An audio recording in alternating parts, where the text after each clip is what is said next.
അഞ്ചലിൽ നടന്ന LDF തെരഞ്ഞെടുപ്പ് പ്രചരണ യോഗത്തിലായിരുന്നു VS അച്യുതാനന്ദൻ ആദ്യം എത്തിയത്. VS എത്തിയതോടെ പ്രവർത്തകരും ആവേശത്തിലായി.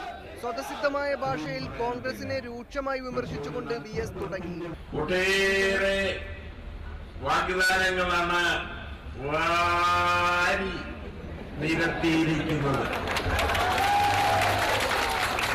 വീട് ഒന്ന് വേണമെങ്കിൽ അത്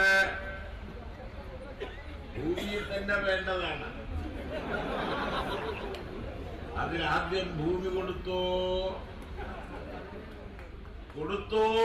എന്ന കസ്തൂരിരംഗൻ റിപ്പോർട്ടിൽ UDF സർക്കാർ കൈക്കൊണ്ട നടപടികളെയും VS വിമർശിച്ചു. കൊല്ലം മണ്ഡലത്തിലെ ഇടതുമുന്നണി സ്ഥാനാർത്ഥി MA ബേബിക്ക് വേണ്ടി വോട്ടഭ്യർത്ഥിച്ച VS RSPയുടെ മുന്നണി മാറ്റത്തെക്കുറിച്ച് പ്രതികരിക്കാത്തതും ശ്രദ്ധേയമായി. മറ്റ് കക്ഷികൾ നിർത്തിയിരിക്കുന്ന സ്ഥാനാർത്ഥികളെ സംബന്ധിച്ച് അവരുടെ കഴിവിനെ സംബന്ധിച്ചോ അവരുടെ സാമർഥ്യത്തെ സംബന്ധിച്ചോ ഒന്നും ഞാൻ പ്രത്യേകം പറയാൻ ഉദ്ദേശിക്കുന്നു.